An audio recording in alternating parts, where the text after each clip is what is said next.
Antes de sair de casa hoje, você escolheu qual você apresentaria ao mundo. Não estou falando da roupa, estou falando do tom de voz que você usa com seu chefe, do sorriso polido que dá ao vizinho que não gosta e daquela postura confiante que você assume quando, por dentro, está desmoronando.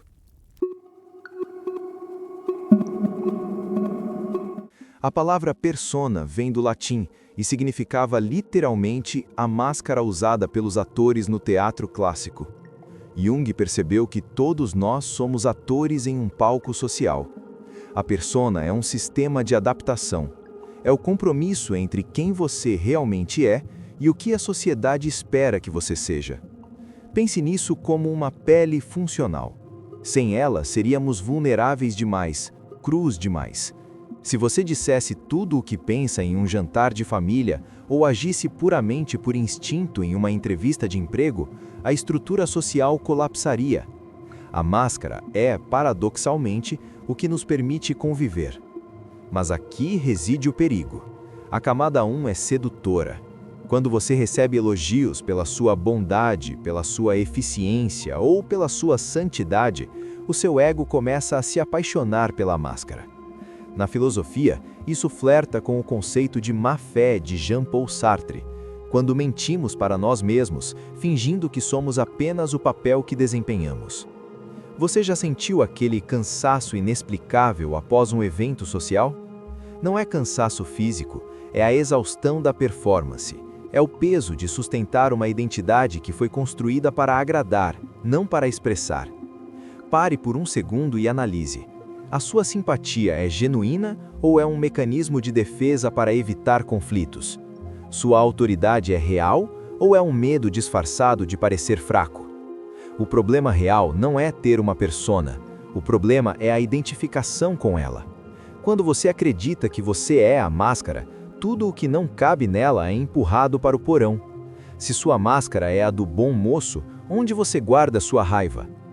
Quanto mais brilhante e perfeita é a persona na camada 1, mais escura e violenta se torna a camada 3, porque tudo o que você nega para brilhar em público cria uma sombra que espera pacientemente pelo momento em que você estiver sozinho.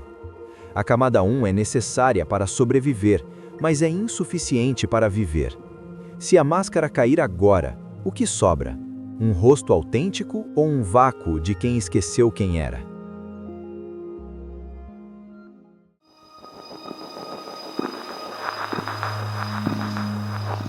A máscara está guardada. As luzes da sala de estar se apagaram. Mas no silêncio do seu quarto, algo começa a fazer barulho. Sabe aquele pensamento estranho que atravessa sua mente e te faz sentir um calafrio de vergonha? Aquela vontade súbita de largar tudo, aquele impulso agressivo contra alguém que você diz amar, ou aquele desejo que você jurou que nunca teria? Para Sigmund Freud, nada do que vivemos é realmente deletado. Se a persona é a fachada da casa, o recalque é tudo o que você jogou no porão porque não combinava com a decoração da sala. Para entender o recalque, você precisa entender a guerra civil que acontece dentro de você. De um lado, o id, um reservatório de energia pura, pulsões sexuais e agressivas que busca o prazer imediato. O id não conhece moral, ele só conhece o eu quero. Do outro lado, o superego, o herdeiro dos seus pais, da religião e das leis. Ele é o censor. Ele não quer que você seja feliz, ele quer que você seja perfeito. Quando o id grita um desejo proibido, o superego golpeia com a culpa. O recalque é o martelo do juiz. É o ato de empurrar o desejo para o inconsciente antes mesmo que você tenha tempo de admitir que ele existe. A psicanálise nos ensina que o recalque consome uma energia absurda. É como tentar manter uma bola de praia debaixo d'água com as mãos. Você pode até esconder a bola, mas seus músculos estão em tensão constante. É por isso que muitas vezes você se sente exausto, sem ter feito nada físico. É o seu ego gastando toda a energia para manter seus monstros trancados. Aqui moram os impulsos narcisistas que você nega ter, A vontade de ser o centro das atenções, o prazer secreto no fracasso alheio, as fantasias sexuais que você rotula como absurdas. Freud dizia que o que é recalcado não morre, permanece vivo no subsolo e aguarda a primeira oportunidade para emergir, distorcido. E como isso volta? Através dos lapsos de linguagem, dos sonhos bizarros e principalmente da ansiedade. Sabe aquela angústia que surge do nada? Muitas vezes é apenas o que você escondeu tentando respirar. Na filosofia, Schopenhauer já dizia que somos movidos por uma vontade cega e insaciável que mal compreendemos. Se você continuar negando o que está nesta camada, você se torna um estranho para si mesmo. Você se torna um robô controlado por fios que você se recusa a ver. O recalque é o processo, mas o que acontece com esse material acumulado depois de anos de negação? Ele ganha vida própria, ele se torna uma entidade.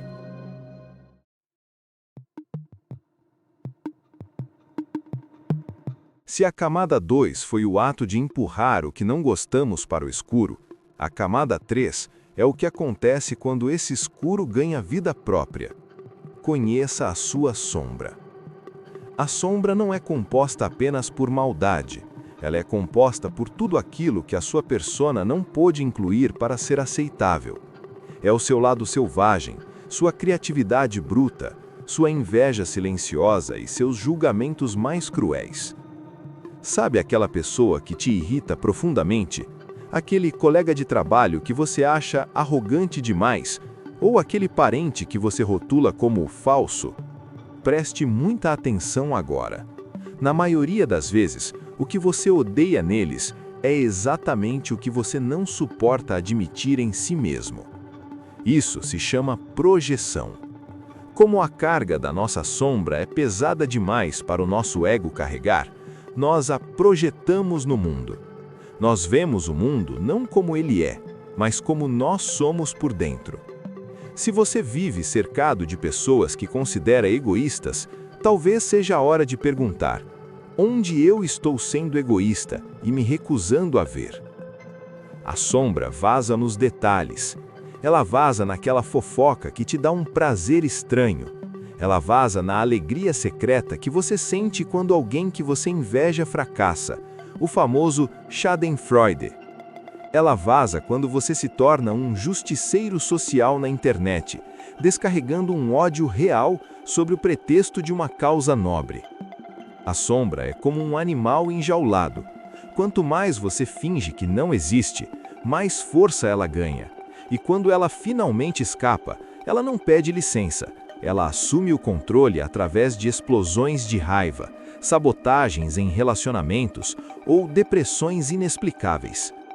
Friedrich Nietzsche avisou: aquele que luta com monstros deve cuidar para que no processo não se torne um monstro. E se você olhar longamente para um abismo, o abismo também olha para dentro de você. Olhar para a camada 3 é olhar para o seu próprio abismo. A sombra contém o seu poder reprimido. Se você nega sua agressividade, nunca terá a força para se defender. Se nega seu desejo de brilhar, viverá uma vida de falsa modéstia e amargura. O segredo não é eliminar a sombra, isso é impossível, mas integrá-la. O risco aqui é real, mas há algo ainda mais perigoso. O que acontece quando a máscara da camada 1 se funde com a pele? Quando você perde tanto o contato com sua sombra e com sua verdade, que se torna um falso eu.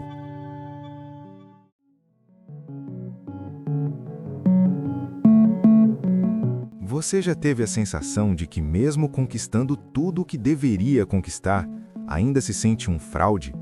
Como se estivesse vivendo a vida de outra pessoa? Como se, ao chegar em casa, você não soubesse mais como relaxar os músculos do rosto porque o sorriso de conveniência ficou colado na pele.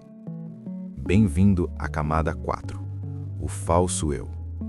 Aqui, a persona, aquela máscara necessária que discutimos na camada 1, parou de ser uma ferramenta e se tornou uma prisão. Você não usa mais a máscara. A máscara agora usa você. O pediatra e psicanalista Donald Winnicott trouxe um conceito vital. O falso eu surge quando, ainda crianças, aprendemos que para sermos amados, precisamos atender às expectativas dos outros, sufocando nossas necessidades reais. Se você foi o filho perfeito, o aluno exemplar ou o pacificador da família, você pode ter enterrado seu eu verdadeiro tão fundo que esqueceu onde ele está. Isso cria um narcisismo oculto.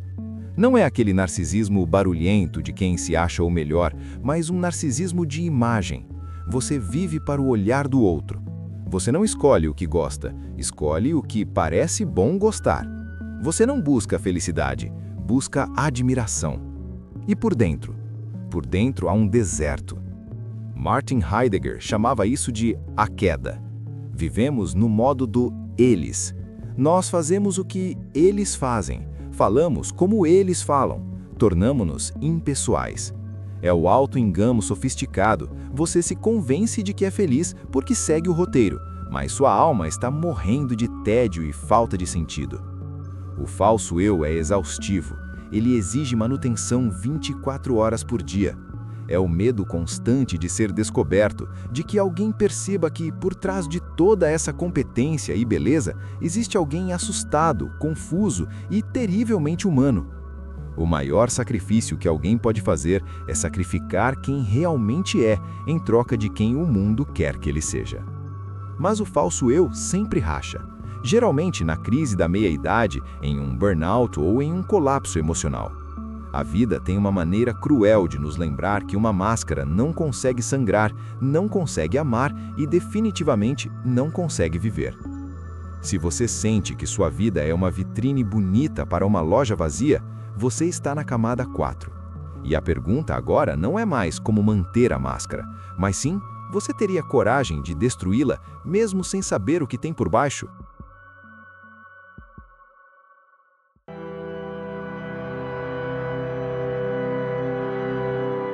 Muitos temem que, ao tirar as camadas, não sobre nada, que sejamos apenas um amontoado de traumas e pressões sociais. Mas a psicologia profunda nos diz o contrário. O que sobra não é o nada, o que sobra é o self. Para Carl Jung, o objetivo da vida não é ser perfeito, é ser inteiro. Ele chamou esse processo de individuação. Individuar-se não é tornar-se um egoísta ou um ermitão, é integrar. É o momento em que você para de lutar contra a sua sombra e começa a usá-la como combustível. Integrar a sombra significa admitir: sim, eu tenho capacidade para o mal, por isso escolho o bem. Sim, eu tenho desejos primitivos, por isso entendo minha humanidade.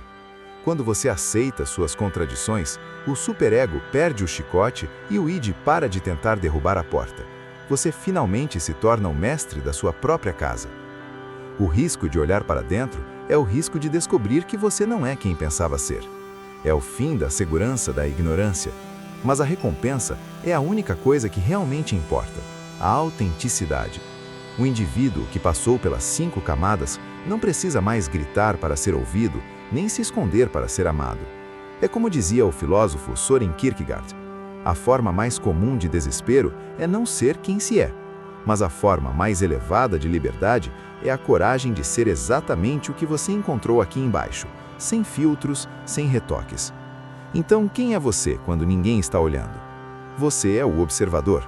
Você é o espaço onde a luz e a treva se encontram. Você é aquele que pode olhar para a própria sombra e dizer: eu te vejo, eu te aceito, mas você não me governa. Não é sobre consertar você, é sobre despir você. Porque a sua verdade nunca esteve longe, ela só estava soterrada sobre o peso de quem você achou que precisava ser. Se essa jornada pelas camadas da mente fez sentido para você, inscreva-se. Vamos continuar descendo, porque a mente humana é um oceano e nós mal saímos da margem.